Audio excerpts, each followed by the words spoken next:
Legion Radio. We're covering Army football practice. We have a chance to talk with one of the juniors on the team, number 85, Chris Cameron, who is a tight end from Baton Rouge, Louisiana, and wearing the Ranger jersey today. Chris, how are you? How was practice today? I'm doing great. Practice was overall really good today. Had a good physical day on a full pad, so it's good to get back on the field after a little weekend break. So overall good to be here. Very good. Now tell us a little bit about your role as a tight end in the Army option offense. A tight end is called on to do a lot of blocking. Every once in a while, sneaks out to take a pass. Tell us about what your role is as a tight end. Yeah, so it's definitely a little different than the traditional tight end spread offense. We're asked to do a lot of different things, mainly being a bunch of point of attack, inline blocking as a kind of like a glorified tackle, if you will. But we do all sorts of things. It's really important for us to know what everyone's doing on the field, so whether that's the slots, the receivers, our own position at tight end or at tackle. So we're kind of a jack of all trades in the sense that it makes it really hard for people to defend us when they can use us all around the field. So we can split out wide. We can get an H back behind the tackle. We can line up at tackle or on a three-man surface. So it's really, it's obviously not a traditional tight end sense, but I love blocking. I came here to be part of this team and run I knew what I was getting myself into. So we take a lot of pride in being really physical and being just doing our job at the point of attack and making it so the fullback can gain yards. Absolutely, and you're a big guy, 6'4", 260, they say in the press notes. Hey, do you work a lot on strength building and having the size and strength to be a good blocker? Yes, sir, definitely. The weight room, our strength staff here does an incredible job with us, whether that's like making us gain weight or helping us gain weight, getting us on programs so we can increase that mass, especially in the off season. So it's definitely paramount, especially here when we're playing with our hand in the dirt at the point of attack, like I said, a lot of times. So being able to move D linemen off the ball and get that push, that couple feet of push for the fullback to be able to cut off our back is kind of like what we're most important for. So being big and strong and getting in the weight room is definitely a big part of that. Oh, sure. Now tell us a little bit about where you're from, where you played high school, and why you decided to come up to West Point. Yeah, so I'm from I was originally born in Bloomington, Indiana, but I claim Baton Rouge because that's where I was basically I went to Catholic high school in Baton Rouge from 8th grade through senior high school, graduated from there.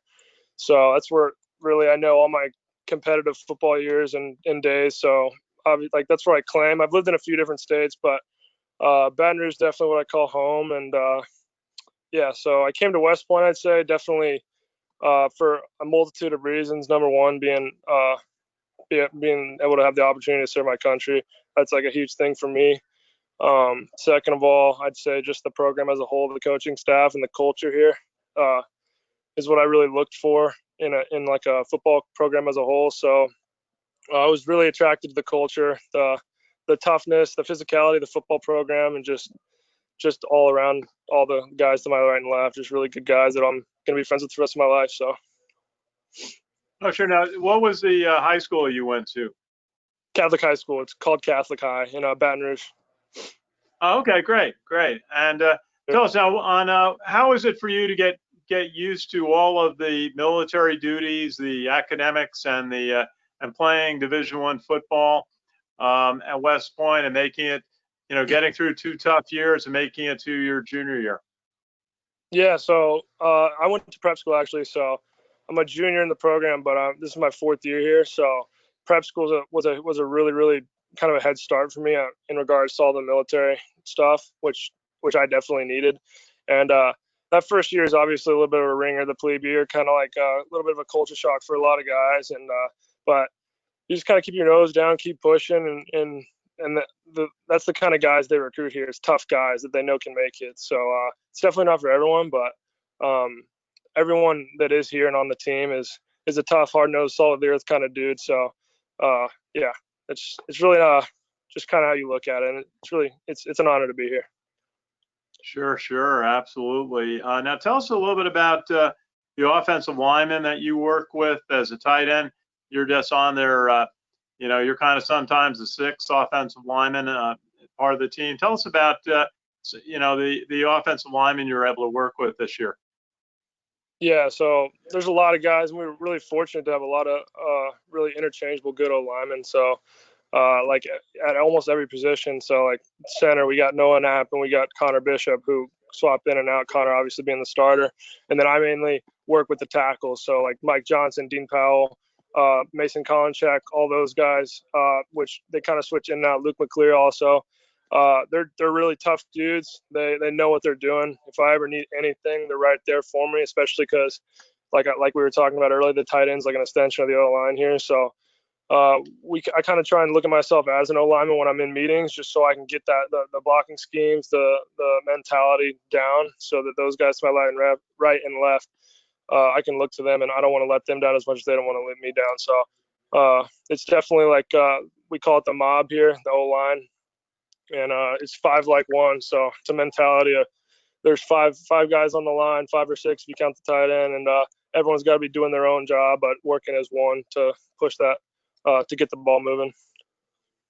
Absolutely. And how is it this year? We talked a little bit with Tyrel Robinson today, and Jamil Jones and Christian Anderson and Santa McCoy. They've all been trying to really making big plays. I was complimenting Tyrel on the afterburner that he's got when he sees you guys open up a hole for him, that he's really able to jump on that.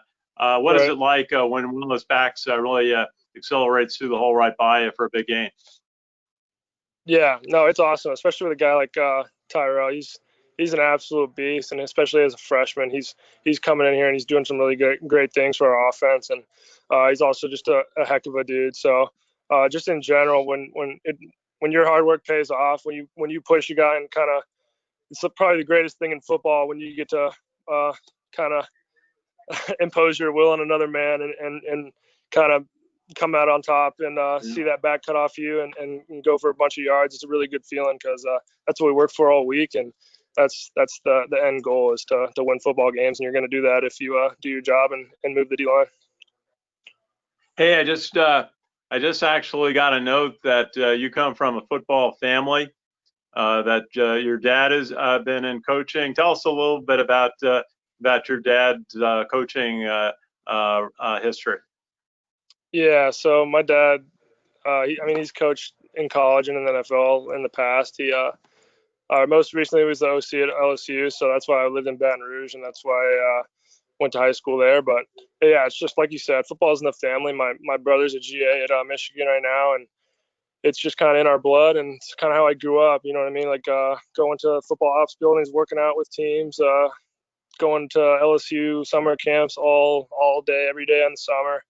Kind of definitely helped me out a little bit when it comes to just being, I guess, a decent football player. I was just growing up in it, kind of having that decent football IQ, just being around my dad, who's a offensive mind. So yeah, it's cool. But yep, I'd say it's definitely worked out. And at the end of the day, he's just my dad. He's not my coach, so I love him. But yeah, well, I'm sure he's will watch, and I'm sure your whole family and all your friends are very proud to watch you play Army football, play on national television. You're wearing the Ranger jersey today, which is great to see, a sign of a major contribution to the team from Coach Monken.